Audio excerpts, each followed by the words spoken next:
पिछले क्लास में हमने ऑब्लिक कोऑर्डिनेट्स के बारे में बहुत कुछ देखा था। अब बहुत बच्चों को कंफ्यूजन हो रही है कि जो ऑब्लिक कोऑर्डिनेट्स के लिए ये इक्वेशन है y is equal to M X plus C, definitely ये स्लोप इंटरसेप्ट फॉर्म है ऑब्लिक कोऑर्डिनेट्स के लिए भी। अब बहुत सारे जो नए बच्चे हैं, इनफैक्ट ज़्यादातर एक्सपीरियंस्ड बच्चे भी जिन्होंने ऑब्लिक कोऑर्डिनेट्स के बारे में कभी नहीं जाना है, नहीं देखा है, तो उनको ये कन्फ्यूजन है कि यहाँ पे ये जो m है एक्चुअली में ये है क्या। अब आपने ये देखा है ना कि अगर रेक्टेंगुलर कोऑर्डिनेट सिस्टम है तो वहां के लिए m सिंपली होता है is equal to tan theta, मतलब किसी लाइन का इंक्लिनेशन यानी कि स्लोप। और स्लोप को जो हम डिफाइन करते हैं किस तरह करते हैं, slope of a line also called the gradient of a line is the ratio of the change in vertical and horizontal। जैसे ये जो m है किसी लाइन के लिए वो हो जाएगा delta y by delta x. थोड़ा सा समझिए इसको, ठीक है। अब ये मान लेते हैं कोई लाइन है, एक पॉइंट यहाँ पे x1 y1 है, दूसरा पॉइंट यहाँ पे x2 y2 है। So this line goes through these two points x1 y1 and x2 y2।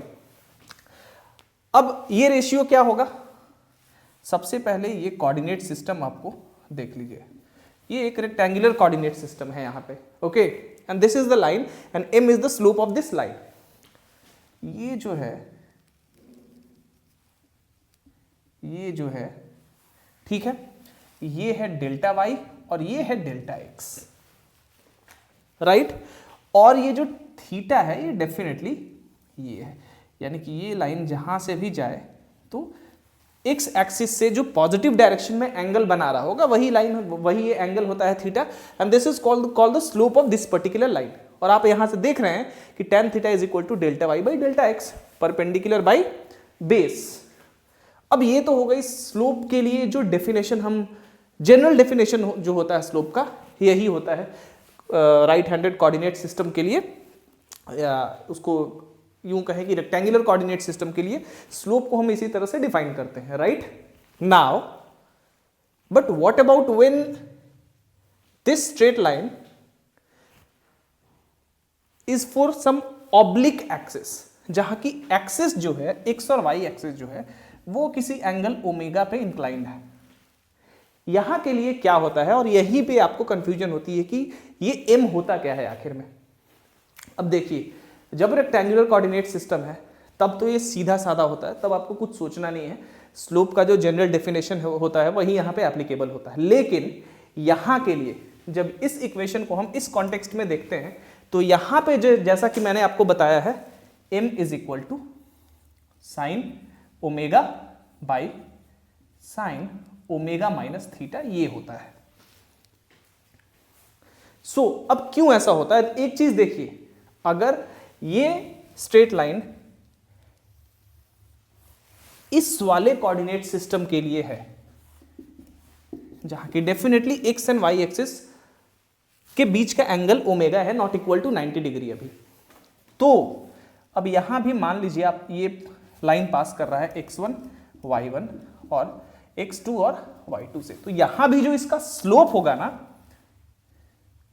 वो हम किस तरह डिफाइन करते हैं, अगर सिंपलिस्टिक टर्म में कहें तो यहां भी जो m होगा इस लाइन के लिए वो सिंपली यही चीज होगा, m is equal to y2 minus y1 divided by y1 x1 minus x2। यहां भी वही हो रहा था, delta y is equal to change in vertical यानी कि y1 minus y2 x1 x2 minus x1, यही चीज यहां भी हो रहा था। बट अब ये m और ये वाला m ये डिफरेंट है, क्योंकि this is for rectangular coordinate system जहां की x और y एक्सिस एक दूसरे के साथ परपेंडिकुलर है। बट इंस्टेड ऑफ दैट यहां पे ये जो m है ये with respect to oblique axis है, ऐसे एक्सिस ऑफ कोऑर्डिनेट जो कि एक दूसरे के साथ ओमेगा एंगल पे इंक्लाइंड है, not equal to 90 degree, omega is not equal to 90 degree अब यहां पे। तो यहां के लिए जो इसका स्लोप होता है ना ये स्लोप होता तो यही चेंज है, लेकिन यहां पे ये y का चेंज आप देख सकते हैं। अब यहां पे y कोऑर्डिनेट क्या है, y1 और y2 क्या है, y1 यानी कि डेफिनेटली ये जो डिस्टेंस है ये y1 है, और ये जो इस तरह से इस y एक्सिस के पैरेलल है ये डिस्टेंस y2 है।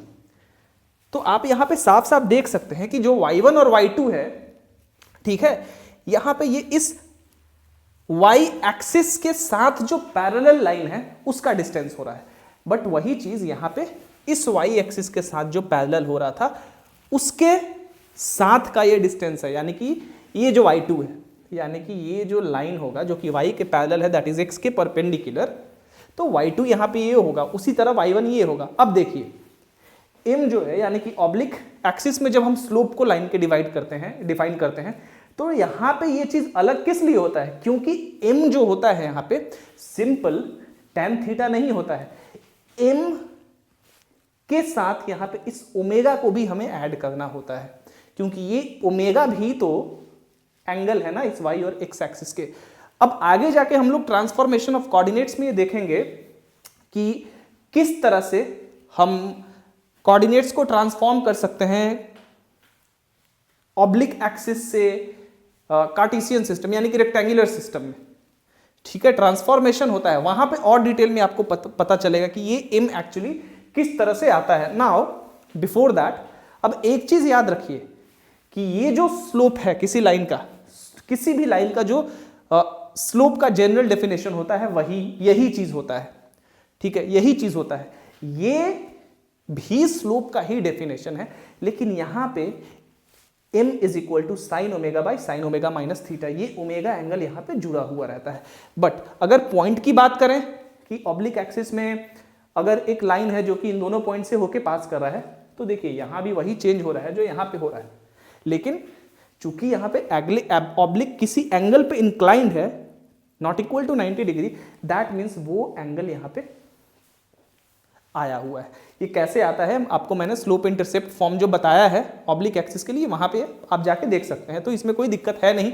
नाउ तो ये चीज याद रखिएगा कि ये भी स्लोप है, बट ये जो स्लोप है वो ऑब्लिक एक्सिस के लिए है किसी स्ट्रेट लाइन का, जहां की थीटा क्या है, थीटा यहां भी एक्स एक्सिस से इस लाइन का जो एंगल है वही है, और थीटा क्या होता है जैसा कि आप सबको पता है, यहां पे जो tan थीटा होता है वो होता है m sin omega divided by 1 plus m cos omega.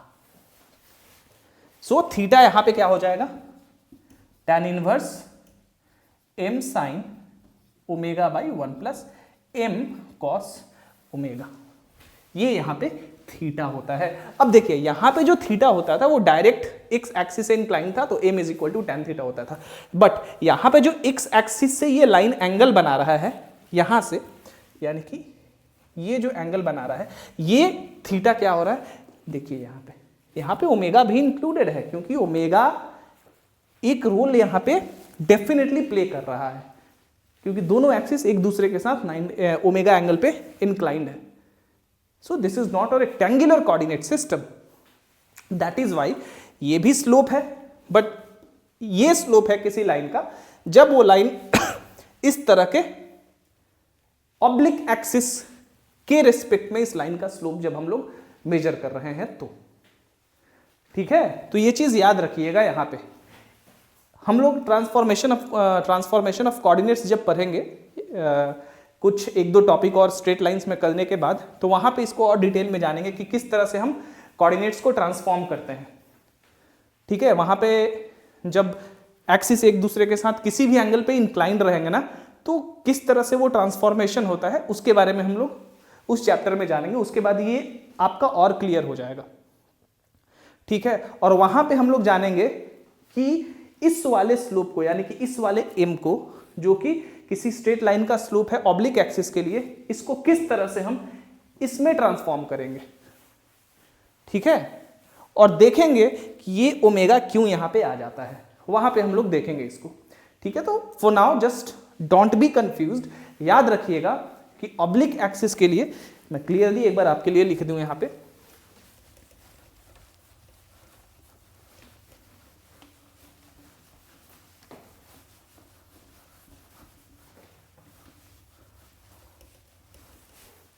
अब ऑब्लिक एक्सिस के लिए जो y is equal to M X plus C होता है is the equation of a straight line where m is equal to क्या होता है, sine omega by sine omega minus theta and tan theta is equal to m sine omega by 1 plus m cos omega. ठीक है, oblique axis में where theta is the angle of the straight line to the axis of x in the positive direction. ठीक है, तो ये चीज आपको याद रखना है इतना बस। ऑब्लिक एक्सिस जब भी काम हो तो वहां पे m का मतलब ये होता है, राइट। अब चलिए कुछ प्रॉब्लम्स आज बनाते हैं हम लोग ऑब्लिक एक्सिस से और फिर नेक्स्ट क्लास में आगे बढ़ेंगे। आज के क्लास में प्रॉब्लम ही हम लोग बनाते हैं और इसीलिए मैंने इस चीज़ के बारे में थोड़ा सा आपके साथ डिस्कस किया, क्योंकि मैं देख रहा था कि कुछ बच्चे जो हैं वो इस चीज़ में थोड़ा सा कंफ्यूज कर रहे हैं कि m यहाँ पे वो सिंपली इसको m is equal to tan theta लिख के बना रहे हैं। That is not good. Oblique axis में m इज दिस, और ये क्यों होता है ये मैंने आपको बताया है। ठीक है, ये मैंने कोई स्ट्रेट लाइन है, इसका y के साथ इंटरसेप्ट, ये ओमेगा है, दोनों के बीच में एंगल, यहाँ पे इस तरह से y के पैरेलल एक लाइन है, तो डेफिनेटली ये क्या है ओमेगा। अगर ये थीटा है x के साथ तो ये क्या हो जाएगा ओमेगा माइनस थीटा। तो रूल ऑफ साइन लगा के हमने निकाला था कि sine omega by sine omega minus theta is equal to क्या, इज इक्वल टू m। यही चीज निकाला था ना हमने, तो याद रखिएगा। चलिए, अगर इसको डिटेल में देखना हो तो वहां पे जाके आप देख सकते हैं। ऑब्लिक कोऑर्डिनेट्स का जो पहला लेक्चर है उसी में ये इक्वेशन मैंने बताया है, slope intercept form for oblique coordinates. चलिए आगे बढ़ते हैं, कुछ प्रॉब्लम्स बना लेते हैं। तो इसका ध्यान रखना है आपको, और इसके बारे में डिटेल में हम लोग चर्चा करेंगे जब ट्रांसफॉर्मेशन ऑफ कोऑर्डिनेट्स पढ़ेंगे।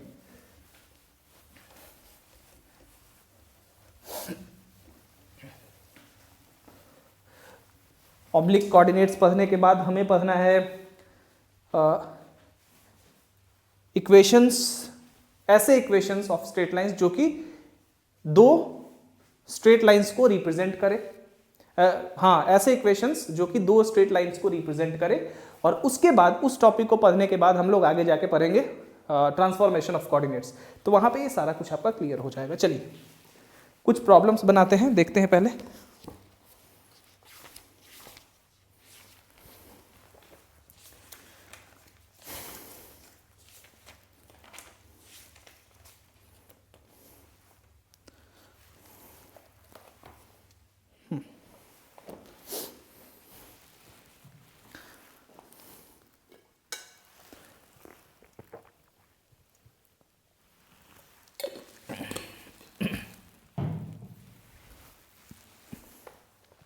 अब ये क्वेश्चन आप देखिए जरा।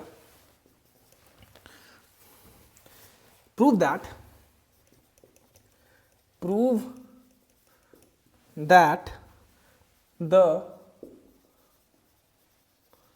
Straight lines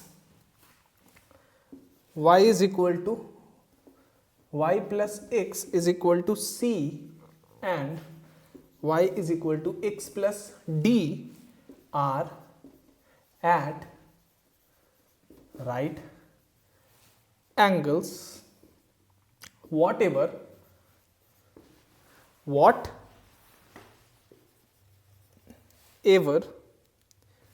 be the angle between the axis। अब जैसे ही ये वाला चीज आया कि whatever be the angle between the axis, तो आपको ये समझ लेना है कि यहाँ पे किसी एंगल की एक्सिस के बीच में कुछ भी एंगल हो, यानी कि ऑब्लिक एक्सिस के लिए हमें बनाना है। ठीक है, अब देखिए ऑब्लिक एक्सिस, जब एक्सिस किसी पर्टिकुलर एंगल पे इंक्लाइंड होते हैं ओमेगा पे, तो ओमेगा कुछ भी हो सकता है, तो वो जनरल फॉर्म है कोऑर्डिनेट सिस्टम का। बट जैसे ही हम लोग रेक्टेंगुलर कोऑर्डिनेट सिस्टम अज्यूम करते हैं तो वो उसी का एक स्पेशल केस है। लेकिन चूंकि दोनों ही, जैसा कि मैंने पिछले क्लास में भी लास्ट में कहा था कि ऑब्लिक एक्सिस हो, ऑब्लिक सिस्टम ऑफ कोऑर्डिनेट्स हो या रेक्टेंगुलर सिस्टम ऑफ कोऑर्डिनेट्स हो, तो both are just a frame of reference to tackle some mathematical problems. दोनों को यूज करके हम कुछ मैथमेटिकल प्रॉब्लम्स को टैकल करते हैं with respect to whatever frame of reference we are using. अब रेक्टेंगुलर कोऑर्डिनेट सिस्टम करते हैं तो डेफिनेटली उस कोऑर्डिनेट सिस्टम को अपना फ्रेम ऑफ रेफरेंस मानते हैं और उसके अकॉर्डिंग सारा कुछ हम करते हैं, तो सारा कुछ उसी के अकॉर्डिंग आता है चूंकि, इसीलिए सब कुछ सिंक्ड होता है, सब कुछ सही आता है। And the same goes for oblique coordinates भी।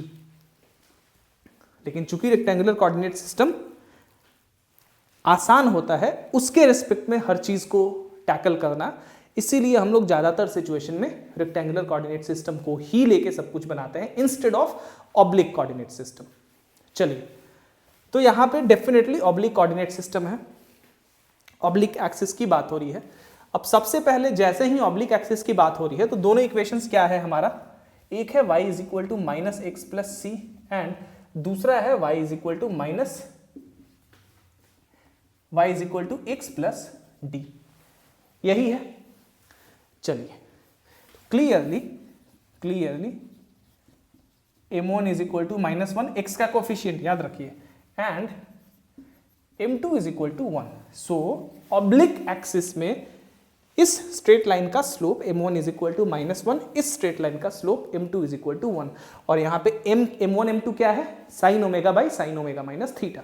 नाउ हमसे पूछा जा रहा है कि आपको प्रूफ करना है कि ये दोनों स्ट्रेट लाइंस एक दूसरे के साथ राइट एंगल्स पे इंक्लाइंड हो, what ever be the angle between the axis. अब यहां पे कैसे हम बनाएंगे, पिछली क्लास में कुछ प्रॉब्लम्स बताया था आपको, वहां से भी मैंने बताया था कि जब भी राइट एंगल्स हो, पैरेलल हो, तो देखिए कि क्या कुछ रूल लग सकता है। अब हमें पता है कि the angle between the two straight lines, the angle between the two straight lines is क्या होता है हमारा, टेंजेंट क्या होता है, थीटा का। भैया theta is the angle between the two straight lines, तो क्या होता है m1 माइनस m2, पिछले क्लास से याद करिए, sign omega divided by 1 plus m1 plus m2 cos omega plus m1 into m2।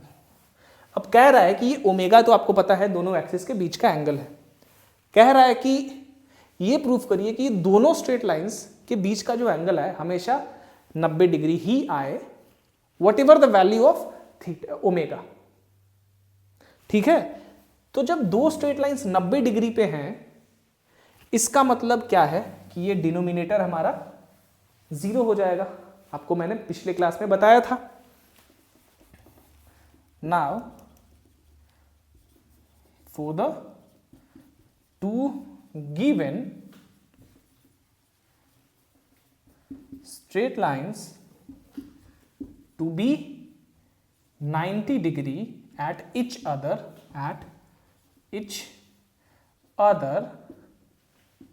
we must have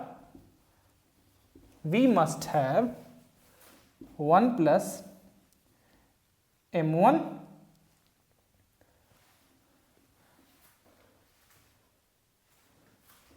plus m2 cos omega plus m1 into m2 is equal to 0 होना चाहिए।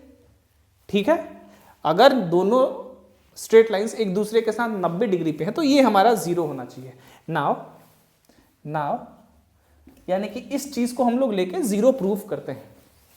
Now 1 plus m1 plus m2, अब यहां पे इस पूरे का कुछ काम ही नहीं है, इस पूरे का कुछ नहीं काम है, हमें बस इस डिनोमिनेटर को 0 प्रूफ कर देना है, into cos omega plus m1 into m2 is equal to 1 plus, अब देखिए m1 कितना है हमारा -1, m1 -1 ही है ना, हाँ m1 -1 और m2 1, यानी कि -1 प्लस 1 कॉस ओमेगा। फिर यहाँ पे m1 कितना है हमारा -1 और m2 1, यानी कि प्रोडक्ट -1 इज इक्वल टू -1 और +1 कट गया, यहां से +1 -1 कट गया, ये 0 और ये दोनों कट के कितना हो गया 0।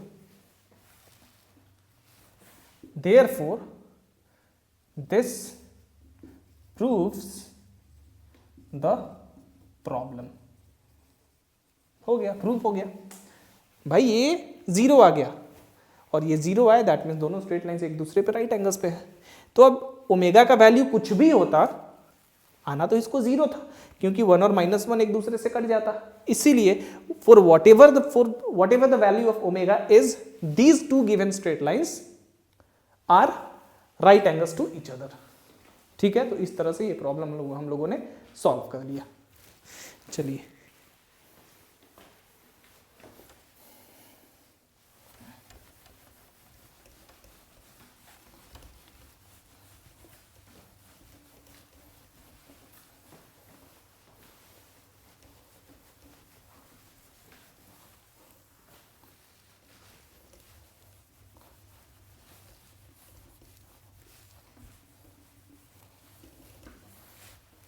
अब दूसरे प्रॉब्लम की तरफ देखते हैं।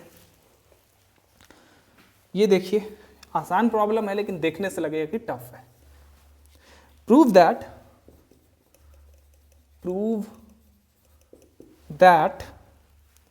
The equation to the straight line,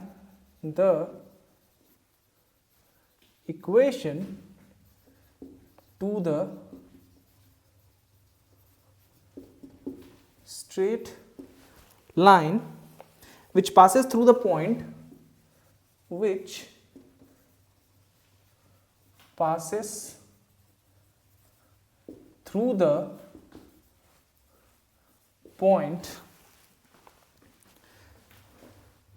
h k and is perpendicular to the axis of x and is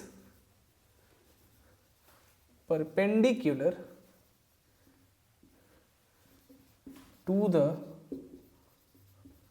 axis of x is x plus y cos omega plus h plus k cos omega। ठीक है, मान लेते हैं ये हमारा axis of coordinate है। अब समझ लीजिए कि यहाँ से कोई स्ट्रेट लाइन इस तरह से पास कर रहा है, h और k ये पॉइंट हमारा है।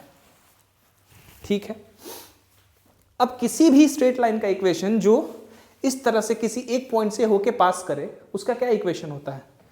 Equation to any straight line passing through h k is क्या हो जाएगा? y1 y minus y1 is equal to m into x minus x1। जो रेक्टेंगुलर सिस्टम में होता है इक्वेशन यहां भी वही होता है। मैंने कहा था कि 2-3 इक्वेशन यहां पे चेंज नहीं करते हैं। Equation of a straight line passing through the 2 points, जो इक्वेशन वहां पे होता है वही इक्वेशन यहां भी होता है, क्योंकि स्लोप जैसा कि मैंने कहा कि m का डेफिनेशन यहां भी y2 minus y1 by x2 minus x1 ही होता है। बट जैसे ही हम लोग इसको ट्रांसफॉर्म करेंगे कार्टेशियन सिस्टम में, यानी कि रेक्टेंगुलर कोऑर्डिनेट सिस्टम में, तो वहां पे देखेंगे कि ये m में इस एंगल को क्यों इंक्लूड किया जाता है। बिकॉज ऑब्वियस सी बात है भाई, जब एक्सिस हमारा ऑब्लिक है तो ये एंगल मैटर तो करता है ना। अगर ये 90 डिग्री नहीं है तो मैटर करता है, तो बस इसीलिए। बट m का जो डेफिनेशन है यहां भी वही चीज होता है, जैसा कि मैंने थोड़ी देर पहले कहा।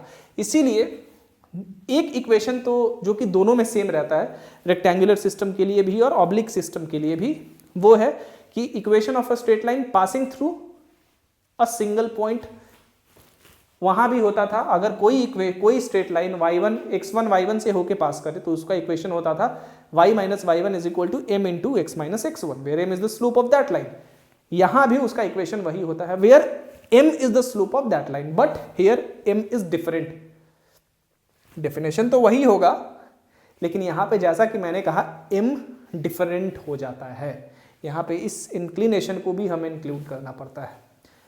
दूसरा जो सेम होता है दोनों में, रेक्टेंगुलर और ऑब्लिक में, वो होता है equation of a straight line passing through any 2 points x1 y1 and x2 y2, same equation होता है, ठीक है।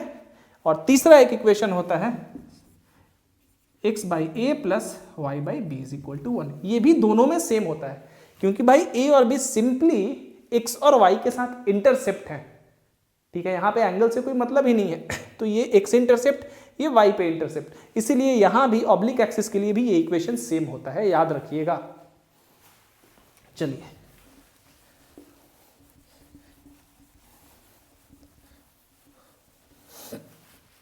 Okay, equation to any straight line passing through h k is y minus k is equal to m into x minus h, ठीक है ना। अब यहीं पे सबसे इंपॉर्टेंट चीज आती है। Now here since the axis are inclined at omega, इसलिए m क्या होता है आपका, m आपका क्या होता है, याद करिए m क्या होगा। अब ध्यान दीजिए यहां पे, अगर ये x है, ये y है, और ये आपका x के पैरेलल एक लाइन है, तो ये x एक्सिस के साथ थीटा एंगल है। अब बहुत बच्चे यहां पे क्या करेंगे, m इज इक्वल टू होता है sine omega by sine omega minus theta, यहां से भी आ जाएगा लेकिन लेंदी होगा। लेकिन आपको पता है कि ऑब्लिक एक्सिस में जो ये वाला स्ट्रेट लाइन x एक्सिस के साथ एंगल बनाता है, उस एंगल का टेंजेंट क्या होता है हमारा, tan थीटा, यानी कि क्या होता है, याद करिए, tan थीटा हमारा क्या होता है, m साइन ओमेगा, ठीक है, divided by 1 plus m cos omega, ठीक है। अब देखिए, अब यहां पे आप क्या करिएगा, थोड़ा सोचिए, क्वेश्चन को पढ़िए and then think about it. भाई कह रहा है कि it is perpendicular to the axis of x, ये जो थीटा है, ये जो स्ट्रेट लाइन है, इस तरह से नहीं है, ये इस एक्स एक्सिस पे परपेंडिकुलर है। क्या है, एक्स एक्सिस पे ये स्ट्रेट लाइन परपेंडिकुलर है, और ये पॉइंट कोई हमारा एच और के है, जिससे होके ये स्ट्रेट लाइन पास कर रहा है। यानी कि जो थीटा बन रहा है, थीटा क्या है, 90 डिग्री है, इसलिए tan थीटा क्या है, 90 डिग्री इज इक्वल टू क्या हो जाएगा भाई, अनडिफाइंड होगा, m sine omega by 1 plus m cos omega. अब ये कब संभव है, this is possible if and only if 1 plus m cos omega is equal to कितना हो जाए, 0, डिनोमिनेटर इस रेशियो का 0 हो जाए, तो ये पूरा टर्म कितना हो जाएगा, इन्फिनिटी हो जाएगा, और tan 90 का वैल्यू भी वही होता है। That means m is equal to -1 by cos omega. m का वैल्यू यहाँ पे सब्सटीट्यूट कर देंगे हम, क्योंकि m अल्टीमेटली होता तो कांस्टेंट ही है एक, इसलिए y minus k is equal to -1 by cos omega into x minus h, ठीक है।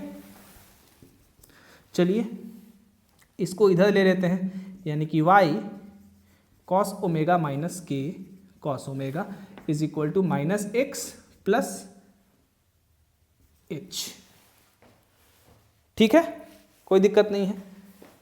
इसको यहां से सॉल्व करेंगे तो x और y को एक साथ रख लेते हैं, तो हो जाएगा x plus y cos omega is equal to k cos omega को उधर लेके जाते हैं तो हो जाएगा h पहले से है और प्लस के कॉस ओमेगा। हमें प्रूफ क्या करना था, माफ करिएगा, हमें प्रूफ करना था यही चीज, तो ये हो गया आपका प्रूफ्ड, ठीक है।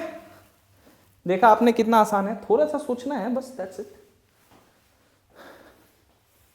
चलिए आगे बढ़ते हैं अब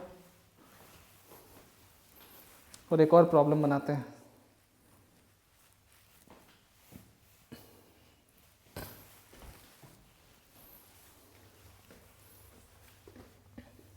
इरेज कर दूं?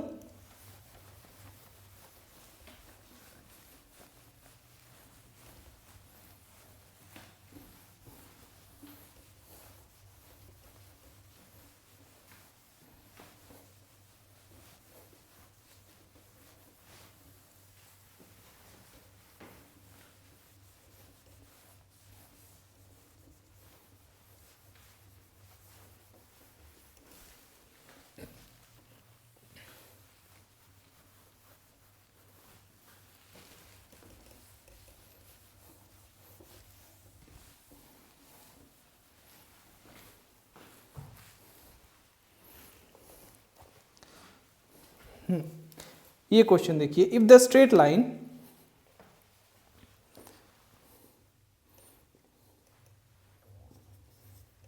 if the straight line y is equal to m1x plus c1 and y is equal to m2x plus c2 make equal angles with the axis of x, make equal angles with the axis of x and be not parallel to one another,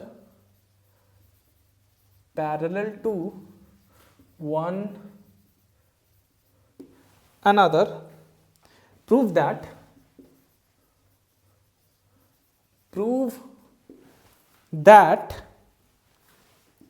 m1 plus m2 plus 2 m1 into m2 cos omega is equal to 0। ठीक है, ये हमें proof करना है। ठीक है, चलिए कह रहा है कि if the straight lines this and this make equal angles with the axis of x, x axis के साथ ये दोनों स्ट्रेट लाइन्स इक्वल एंगल्स बना रहे हैं और ये दोनों straight lines are not parallel to one another, एक दूसरे के साथ पैरेलल भी नहीं है ये, तो प्रूफ करना है कि ये होगा। चलिए देखते हैं इक्वेशंस क्या है, y is equal to m1x plus c1 and y is equal to m2x plus c2, ये इक्वेशन नंबर 1, ये equation number 2। Now the axis being oblique, याद रखिएगा एक्सिस यहां पे ऑब्लिक एक्सिस की ही बात हो रही है, so the axis being oblique, prove that m1 plus m2 plus 2 m1 m2 cos omega is equal to 0। Omega आ गया, that means omega is the angle between the axis, याद रखिएगा, so the axis being oblique. अब कह रहा है कि ये चीज प्रूव करिए। चलिए भाई, अब ये दोनों पैरेलल नहीं है और एक्स एक्सिस के साथ इक्वल एंगल्स बना रहे हैं, ऐसा कब संभव है? कोई स्ट्रेट लाइन, अब एक्स एक्सिस है, अब ये दोनों स्ट्रेट लाइंस जो है एक दूसरे के साथ पैरेलल भी नहीं है और एक्स के साथ इक्वल एंगल्स भी बना रहे हैं, तो डेफिनेटली एक इस तरह अगर लाइन है, मान लीजिए ये थीटा बन रहा है, तो एक लाइन इधर से इस तरह से कहीं से होगा और ये थीटा बनेगा। अब डेफिनेटली अगर एक का स्लोप 1 है या 2 है तो दूसरे का स्लोप 1 या 2 तो नहीं होगा रिस्पेक्टिवली। अब एंगल इक्वल है, तो अगर एक लाइन का स्लोप हमारा मान लेते हैं कि m1 हमारा 1 है, तो क्या m2 भी 1 होगा? ऐसा तो होगा नहीं, क्योंकि अगर दोनों स्लोप इक्वल होंगे दैट मीन्स दोनों स्ट्रेट लाइंस पैरेलल होने चाहिए, बट पैरेलल नहीं है लेकिन एंगल सेम बना रहा है, तो ऐसा कब होगा? ऐसा तभी होगा जब एक m2 मेरा -1 है, दोनों में से कोई एक नेगेटिव 1 है। Equal in magnitude and opposite in direction type का यहां पे चीज हो गया। ठीक है, स्लोप के बारे में स्लोप दोनों इक्वली इंक्लाइंड है लेकिन अपोजिट के तरफ है एक दूसरे के साथ, समझ रहे हैं ना। चलिए, तभी ऐसा संभव है। नाउ ठीक है, पैरेलल एक दूसरे के साथ नहीं है। Now the given condition is only possible if, अब देखिए यहां पे ये चीज कह रहा है कि x के साथ एंगल है और यहां पे, अब जैसे कि मैंने आपको अभी एग्जांपल दिया कि m1 इज इक्वल टू 1 हो जाए, m2 इज इक्वल टू -1 हो। अब याद रखिएगा एक चीज कि ये ऑब्लिक एक्सिस की बात हो रही है और यहां पे x के साथ थीटा बन रहा है।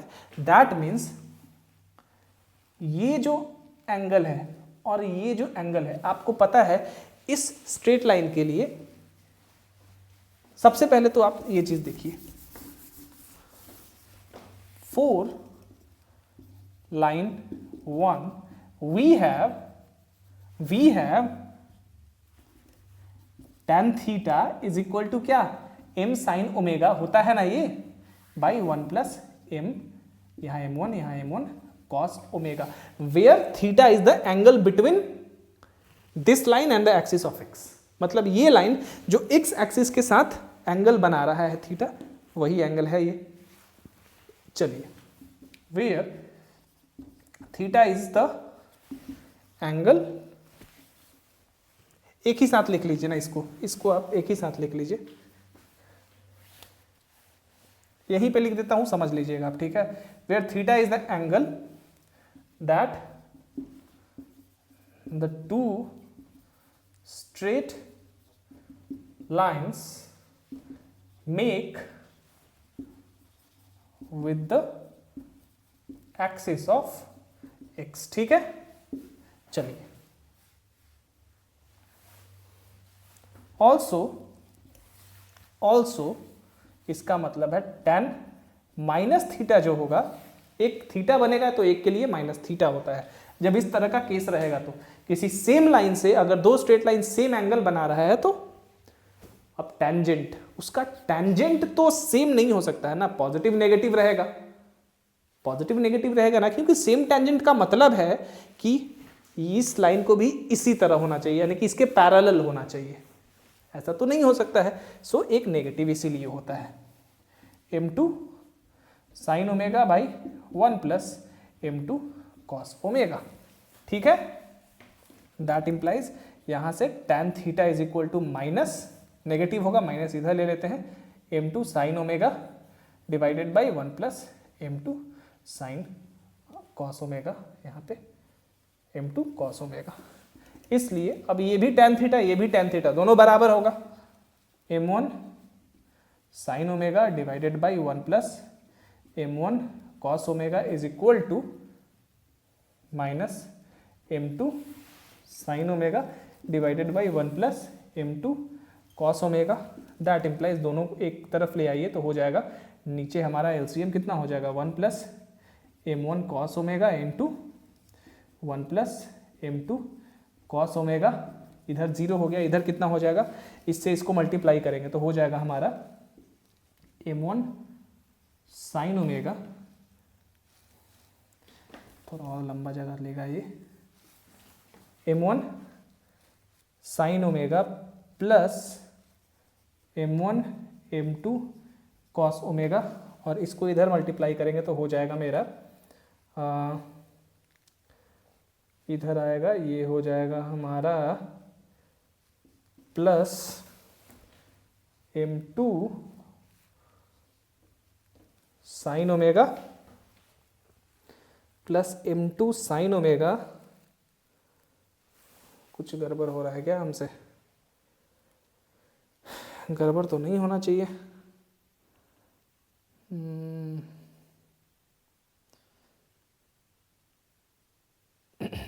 नहीं गड़बड़ तो नहीं है, ठीक है ठीक है। m2 sine omega plus m1 m2 m1 ओहो देखिए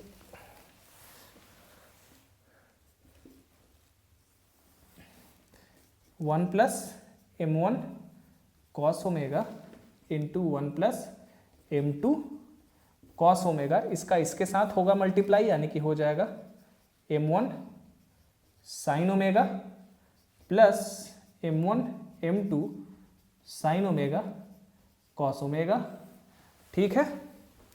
और उसके बाद इसका इसके साथ मल्टीप्लाई करेंगे तो हो जाएगा m2 sine omega plus m1 m2 sine omega cos omega, sine omega into cos omega is equal to 0। हमें प्रूफ क्या करना है, m1 प्लस m2। कुछ गड़बड़ हो रहा है क्या हमारे पास साथ, m1 m2 यहाँ से अगर हमने कॉमन ले लिया तो sine omega plus cos omega, और यहाँ से m1 plus m2 sine omega.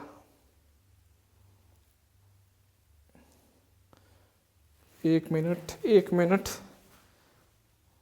m1 plus m2 sine omega plus m1 m2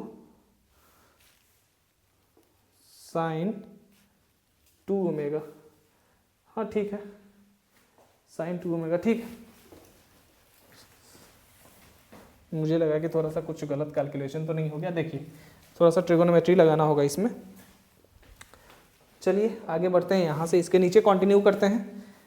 अब यहाँ से और यहाँ से साइन ओमेगा कॉमन लेंगे तो आएगा m1 plus m2 sine omega. अब देखिए इसको और यहाँ से m1 m2 कॉमन लेंगे तो आएगा कितना, sign omega cos omega plus sign omega cos omega, यानी कि 2 sign omega into cos omega, तो कितना हो जाएगा plus 2 m1 m2 sine omega cos omega, और ये चीज़ उधर चला जाएगा, 0 हो जाएगा, तो इसको इधर 0 कर देते हैं। साइन ओमेगा को कॉमन लेके एक तरफ भेज देते हैं तो 0, यानी कि m1 plus m2 plus 2 m1 m2 cos omega is equal to 0, which completes the proof।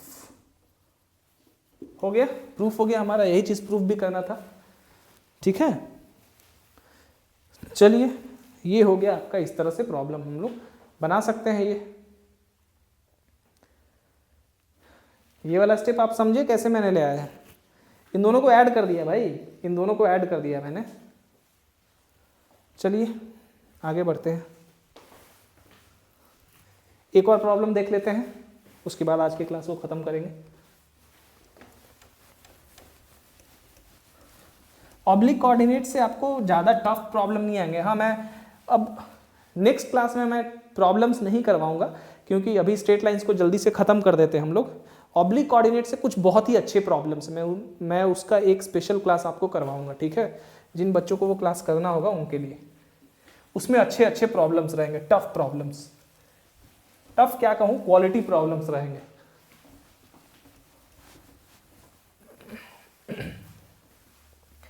चलिए, this is going to be the last problem for today।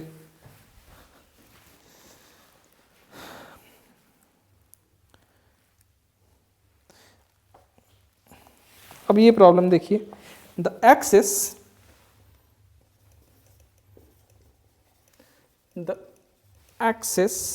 being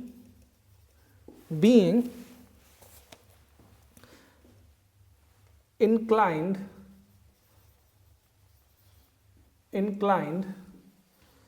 at an angle of 30 degree, find the equation to the straight line, find the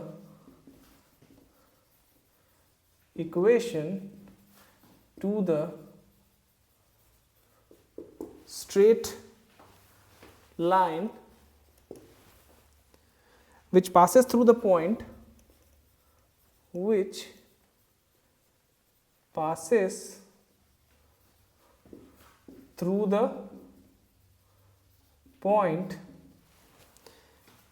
-2, 3 and is perpendicular to the straight line and is perpendicular to the straight line y plus 3x is equal to 6। चलिए अब कह रहा है कि जो दो axis है वो 30 डिग्री पे इंक्लाइंड है, omega is equal to 30 degrees.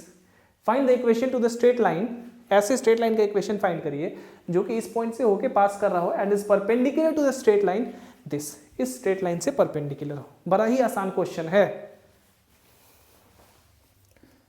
The given straight line is y is equal to -3x plus 6। इसको ऐसा लिख सकते हैं ना।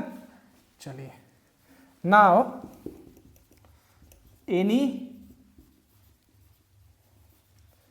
स्ट्रेट लाइन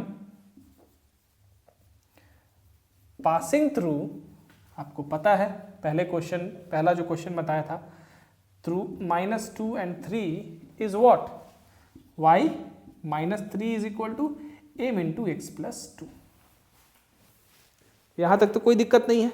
अब देखिए, अब हमसे कह रहा है, इसको मान लेते हैं m1 है क्योंकि m2 इसको मान लेंगे, ठीक है। From 1 let's say m2 is equal to -3, ठीक है। अब कह रहा है कि एक्सिस 30 डिग्री पे इंक्लाइंड है और ये जो स्ट्रेट लाइन है ये वाला, ये परपेंडिकुलर है इस स्ट्रेट लाइन के, परपेंडिकुलर है। नाउ दोनों स्ट्रेट लाइन के बीच का एंगल कितना होता है, सबसे पहले ये मान लीजिए दोनों स्ट्रेट लाइन के बीच का एंगल, इसके और इसके बीच का एंगल फाई है।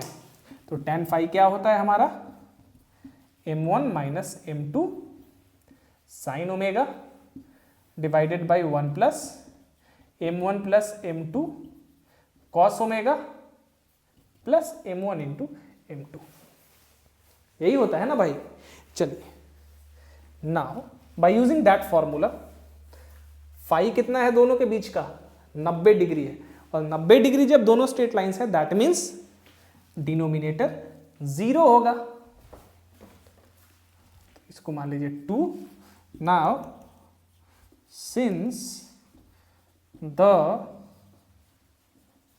straight lines 1 and 2 are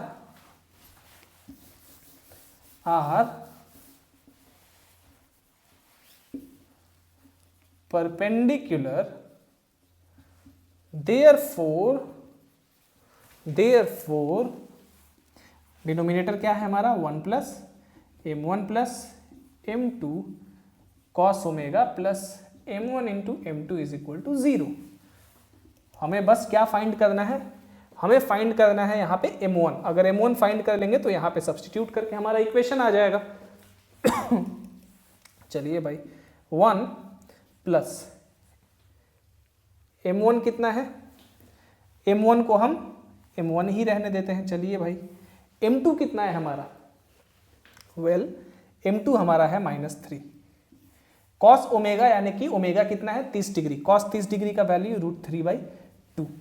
कोई दिक्कत ओके नहीं है आपको दिक्कत। चलिए यहां से माइनस, क्योंकि यहां माइनस है, m1 इंटू m3 यानी कि -3m1।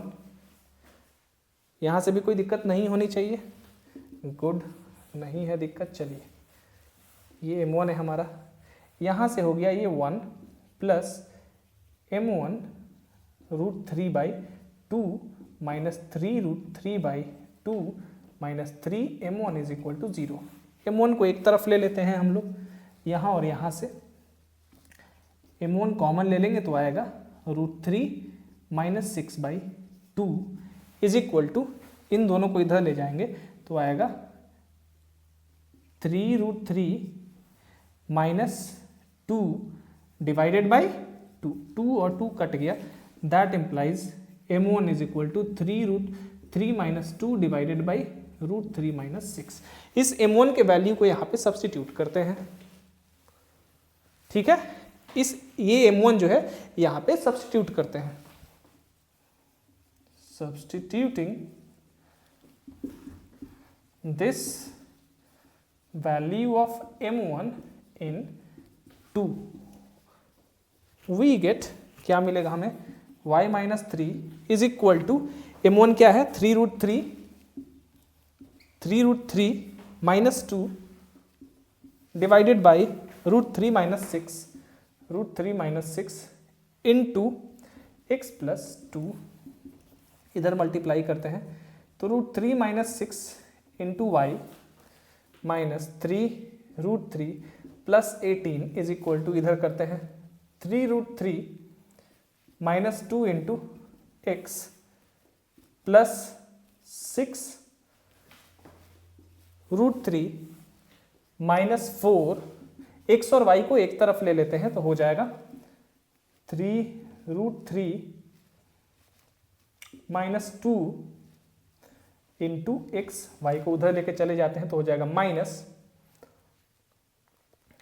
माइनस, या इसको प्लस करना होगा तो यहाँ पे प्लस कर लेंगे और यहाँ 6 माइनस √3 कर लेंगे। कोई दिक्कत है? नहीं है, कोई दिक्कत नहीं होनी चाहिए। इज इक्वल टू, बाकी सब इधर लेके आते हैं तो 6×3 कितना हो गया 9 और 18×4 22, यानी कि 22 और माइनस 9√3, यही आपका आंसर हो गया। This is the required equation. तो देखा आपने, आसान है।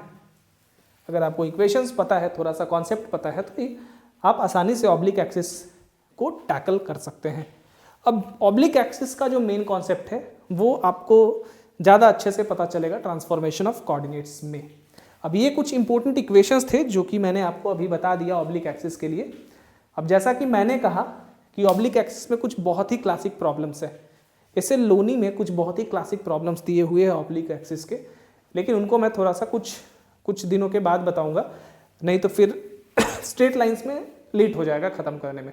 अब हमें जल्दी जल्दी ख़त्म भी करना है, और क्योंकि जल्दी जल्दी ख़त्म करके हमें जो कॉम्पिटिटिव एग्ज़ाम्स का और अच्छे अच्छे टेक्स्ट बुक्स का वर्ल्ड वाइड इस लेवल का जो प्रॉब्लम्स होता है उसको सॉल्व करना है, उसको भी बनाना है। So for that we need to complete the syllabus first as soon as possible. तो अच्छे से सिलेबस हमें पहले कंप्लीट करना है और उसके बाद प्रॉब्लम्स हम लोग तरह तरह के बनाएंगे, तरह तरह के कॉम्पिटिटिव एग्ज़ाम्स के, टेक्स्ट बुक्स के, ओलंपियाड्स के, वर्ल्ड वाइड, जैसा मैं कह रहा हूँ। चलिए, so that's it for today. ये हो गया, ये कुछ प्रॉब्लम्स है, कुछ एग्जाम्पल आपके लिए हो गए। तो जिन बच्चों को ऑब्लिक एक्सिस जानना होगा तो ये कुछ सिंपल ऑब्लिक एक्सिस के इक्वेशंस थे, ये कुछ सिंपल प्रॉब्लम्स थे, और कुछ अच्छे प्रॉब्लम्स बचे हुए जो कि मैं कुछ दिनों के बाद करवा दूंगा। जैसे एक दिन का टाइम निकाल के किसी दिन कुछ प्रॉब्लम्स को और करवाऊंगा। बट नेक्स्ट क्लास में हम लोग स्ट्रेट लाइंस के आगे के पोर्शंस को स्टार्ट करने की कोशिश करेंगे, जैसे कि इक्वेशंस रिप्रेजेंटिंग 2 और मोर स्ट्रेट लाइंस। ठीक है, इस तरह के इक्वेशंस को हम लोग जानेंगे स्ट्रेट लाइंस में। चलिए, सो आज के लिए इतना ही। Thank you.